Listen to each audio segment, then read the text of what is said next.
Prime Minister Modi is inaugurating the new Bhaupur-New Khurja section of Eastern Freight Corridor via video conferencing. It is a 351-kilometer rail section situated in UP.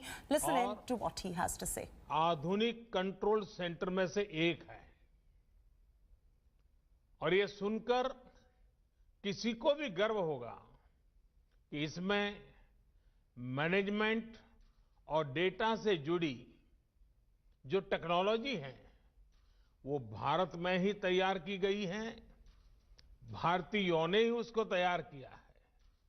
भाइयों और बहनों, infrastructure किसी भी राष्ट्र के सामर्थ्य का सबसे बड़ा स्रोत होता है। इंफ्रास्ट्रक्चर में भी कनेक्टिविटी राष्ट्र की नसें होती हैं, नाड़ियां होती हैं।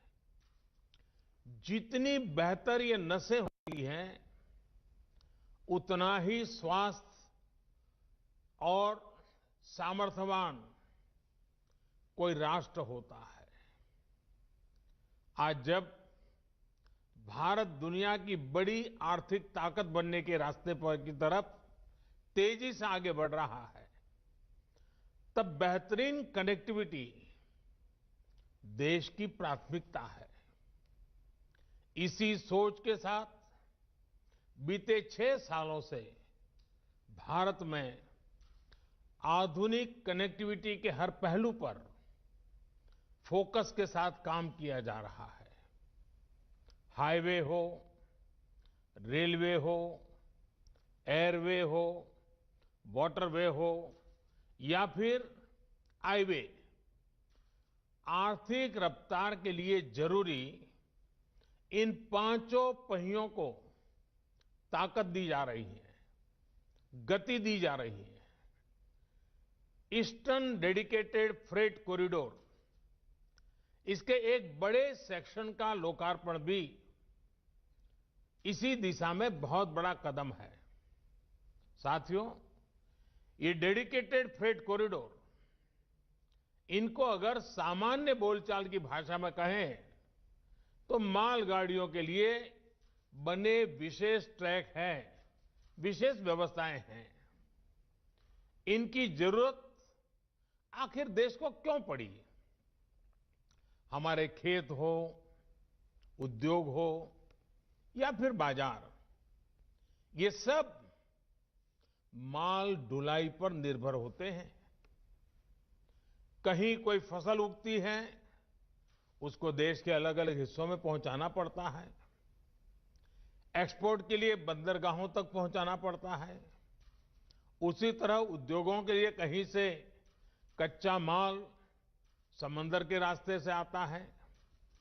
उद्योग से बना माल बाजार तक पहुंचाना होता है या फिर एक्सपोर्ट के लिए उसको फिर बंदरगाहों तक पहुंचाना पड़ता है। इस काम में सबसे बड़ा माध्यम हमेशा से ही रेलवे रही है।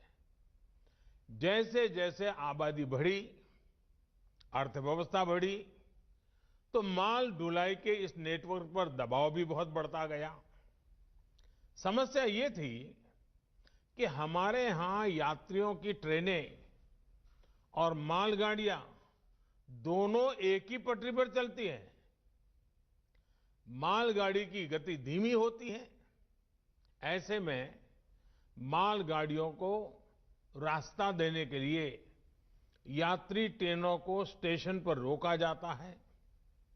इससे पैसेंजर ट्रेन भी समय पर नहीं पहुंच पाती है और मालगाड़ी भी लेट हो जाती है।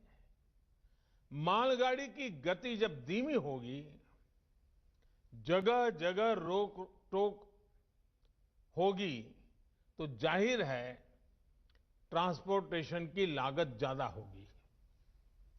इसका सीधा असर हमारे खेती, खनिज उत्पाद और औद्योगिक उत्पादों की कीमत पर पड़ता है। महंगे होने के कारण वो देश और विदेश के बाजारों में होने वाली स्पर्धा में टिक नहीं पाते हैं, हार जाते हैं।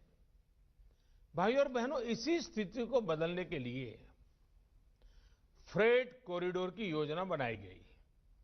शुरू में 2 डेडिकेटेड फ्रेट कॉरिडोर तैयार करने की योजना है। पूर्वी डेडिकेटेड फ्रेट कॉरिडोर पंजाब के औद्योगिक शहर लुधियाना को पश्चिम बंगाल के दानकुनी से जोड़ रहा है। सैकड़ों किलोमीटर लंबे इस रूट में कोयला खाने हैं, थर्मल पावर प्लांट है, औद्योगिक शहर है। इनके लिए फीडर मार्ग भी बनाए जा रहे हैं। वहीं पश्चिमी डेडिकेटेड फ्रेट कॉरिडोर महाराष्ट्र में जेएनपीटी को उत्तर प्रदेश के दादरी से जोड़ता है।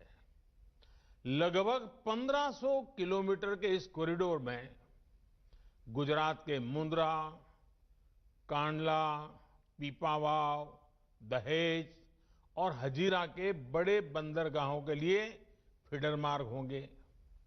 इन दोनों फ्रेट कॉरिडोर के इर्द-गिर्द दिल्ली मुंबई इंडस्ट्रियल कॉरिडोर और अमृतसर कोलकाता इंडस्ट्रियल कॉरिडोर भी विकसित किए जा रहे हैं।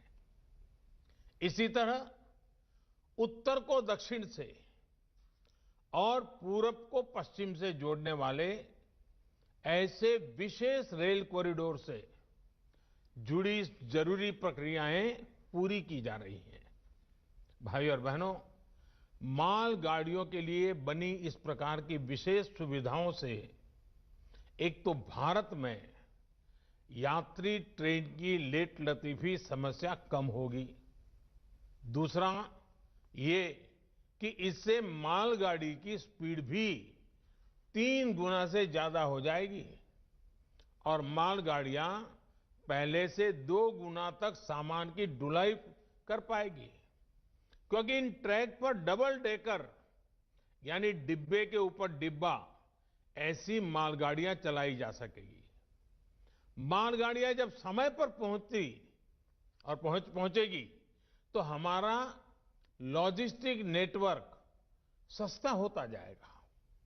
हमारा सामान पहुंचाने का जो खर्च है वो कम होने के कारण सामान सस्ता होगा, जिसका हमारे निर्यात को लाभ होगा। यही नहीं, देश में उद्योग के लिए बेहतर माहौल बनेगा, ईज ऑफ डूइंग बिजनेस बढ़ेगी, निवेश के लिए भारत और आकर्षक बनेगा। देश में रोजगार के, स्वरोजगार के अनेक नए अवसर भी तैयार होंगे। साथियों, ये फ्रेट कॉरिडोर आत्मनिर्भर भारत के बहुत बड़े माध्यम बनेंगे। उद्योग हो, व्यापार कारोबार हो, किसान हो या फिर कंज्यूमर, हर किसी को इनका लाभ मिलने वाला है। लुधियाना और वाराणसी का कपड़ा निर्माता हो या फिरोजपुर का किसान, अलीगढ़ का ताला निर्माता हो या राजस्थान का संगमरमर कारोबारी, मलिहाबाद का आम उत्पादक हो या कानपुर और आगरा का लेदर उद्योग, भदोही का कालीन उद्योग हो या फिर फरीदाबाद की कार इंडस्ट्री, हर किसी के लिए ये अवसर ही अवसर लेकर आया है। विशेष तौर पर औद्योगिक रूप से पीछे रह गए पूर्वी भारत को ये फ्रेट कॉरिडोर नई ऊर्जा देने वाला है। इसका करीब करीब 60% हिस्सा यूपी में है। इसलिए यूपी के हर छोटे बड़े उद्योग को इससे लाभ होगा। देश और विदेश के उद्योगों में जिस प्रकार यूपी के प्रति आकर्षण बीते सालों में पैदा हुआ है, वो और अधिक बढ़ेगा। भाइयों और बहनों, इन डेडिकेटेड फ्रेट कॉरिडोर का लाभ किसान रेल को भी होने वाला है। कल ही देश में 100वीं किसान रेल की शुरुआत की गई है। किसान रेल से वैसे भी खेती से जुड़ी उपज को देश भर के बड़े बड़े बाजारों में सुरक्षित और कम कीमत पर पहुंचाना संभव हुआ है। अब नए फ्रेट कॉरिडोर में किसान किसान रेल और भी तेजी से अपने गंतव्य पर पहुंचेगी। उत्तर प्रदेश में भी किसान रेल से अनेक स्टेशन जुड़ चुके हैं और इनमें लगातार बढ़ोतरी की जा रही है। उत्तर प्रदेश के रेलवे स्टेशनों के पास भंडारण और कोल्ड स्टोरेज की कैपेसिटी की बढ़ाई जा रही है। यूपी के 45 माल गोदामों को आधुनिक सुविधाओं से युक्त किया गया है।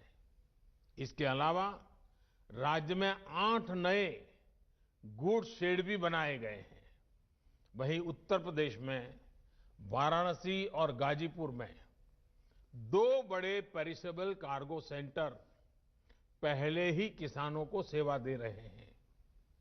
इनमें बहुत ही कम दरों पर किसान फल सब्जियां जैसी जल्दी खराब होने वाली अपनी उपज स्टोर कर सकते हैं।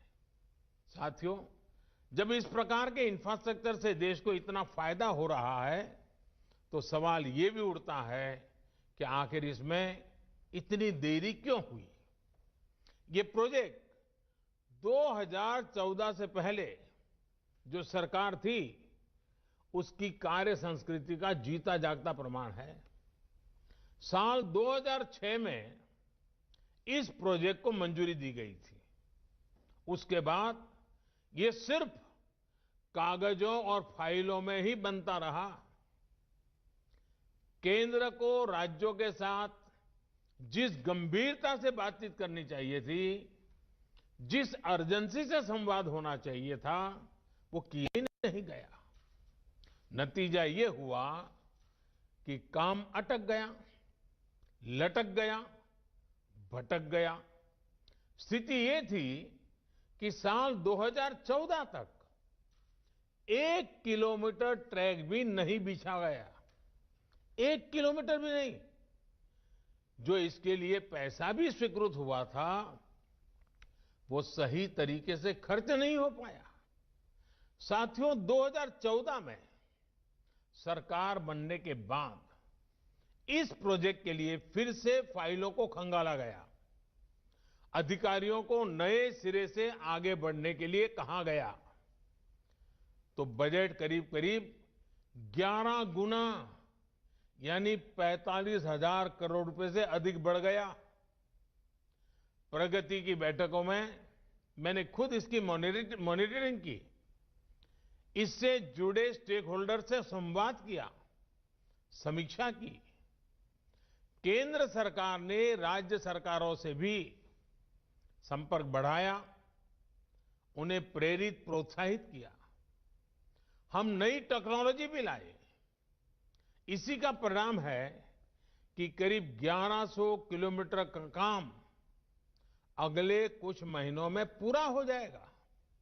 सोचिए, 8 साल में 1 भी किलोमीटर नहीं और 6-7 साल में 1100 किलोमीटर।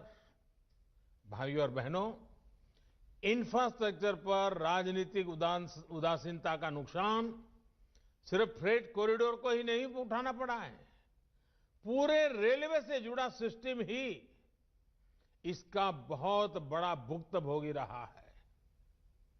पहले फोकस ट्रेनों की संख्या बढ़ाने पर रहता था ताकि चुनाव में उसका लाभ मिल सके, लेकिन जिस पटरियों पर ट्रेन को चलाना था उन पर निवेश ही नहीं किया जाता था। रेल नेटवर्क के आधुनिकीकरण को लेकर वो गंभीरता ही नहीं थी। हमारी ट्रेनों की स्पीड बहुत कम थी और पूरा नेटवर्क जानलेवा मानव रहित फाटकों से भरा हुआ था। साथियों, हमने 2014 के बाद इस कार्यशैली को बदला, इस सोच को बदला। अलग से रेल बजट की व्यवस्था को खत्म करते हुए हमने ऐलान करके भूल जाने वाली राजनीति को बदला। हमने रेल ट्रैक पर निवेश किया, रेलवे नेटवर्क को हजारों मानव रहित फाटकों से मुक्त किया। रेलवे ट्रैक को तेज गति से चलने वाली ट्रेनों के लिए तैयार किया। रेलवे नेटवर्क के चौड़ीकरण और बिजलीकरण दोनों पर फोकस किया। आज वंदे भारत एक्सप्रेस जैसी सेमी हाई स्पीड ट्रेन भी चल रही है और भारतीय रेल पहले से कहीं अधिक सुरक्षित भी हुई है। साथियों, बीते सालों में रेलवे में हर स्तर पर रिफॉर्म्स किए गए हैं। रेलवे में स्वच्छता हो, बेहतर खाना पीना हो या फिर दूसरी सुविधाएं, फर्क आज साफ नजर आता है। इसी तरह रेलवे से जुड़ी मैन्युफैक्चरिंग में भारत ने आत्मनिर्भरता की बहुत बड़ी छलांग लगाई है।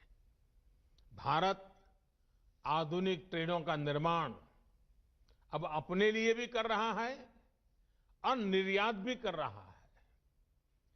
यूपी की ही बात करें तो वाराणसी स्थित लोकोमोटिव वर्क्स भारत में इलेक्ट्रिक इंजन बनाने वाला बड़ा सेंटर बन रहा है।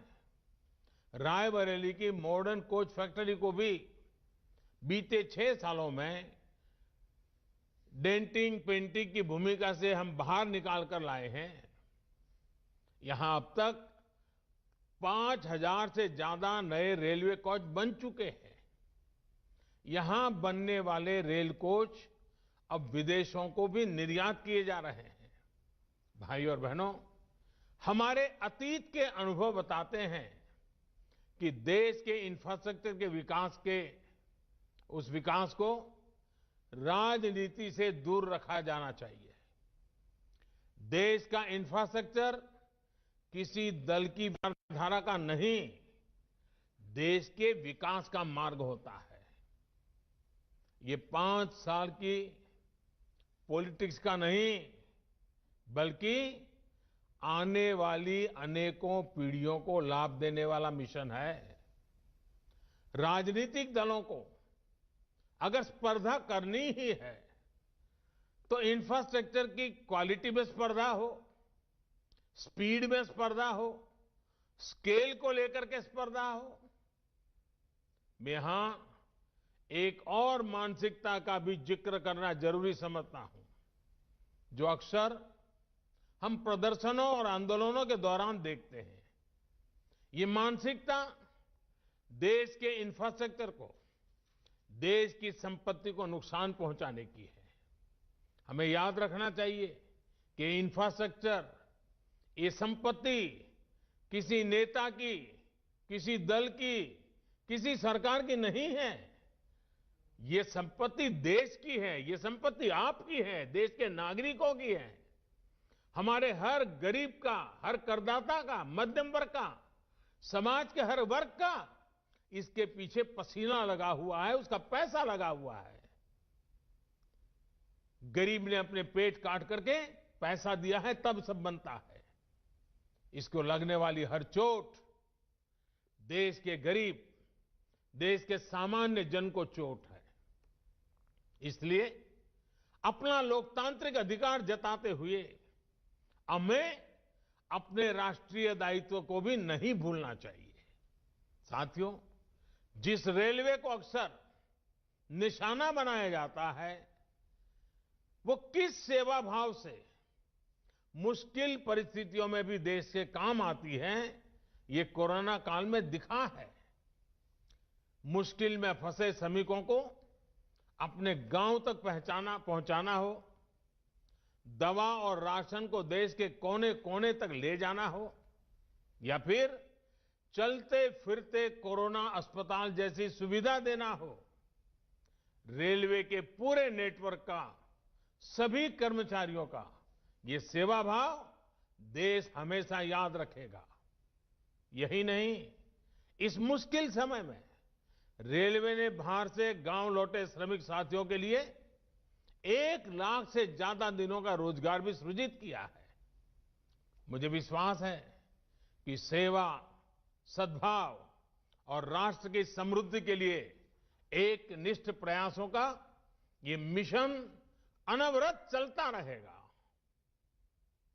एक बार फिर यूपी सहित देश के तमाम राज्यों को फ्रेट कॉरिडोर की नई सुविधा के लिए अनेक अनेक शुभकामनाएं देता हूं और रेलवे के सभी साथियों को भी शुभकामनाएं देने के साथ साथ उनसे भी आग्रह करूंगा कि इस फ्रेट कॉरिडोर का आगे का काम भी हमें तेज गति से चलाना है। 2014 के बाद जो गति हम लाए थे, आने वाले दिनों में उससे भी ज्यादा गति लानी है। इसलिए मेरे रेलवे के सारे साथी जरूर देश की आशा अपेक्षा पूरी करेंगे। इस विश्वास के साथ आप सबको बहुत बहुत बधाई, बहुत बहुत धन्यवाद। Mr. Narendra Modi right there slamming the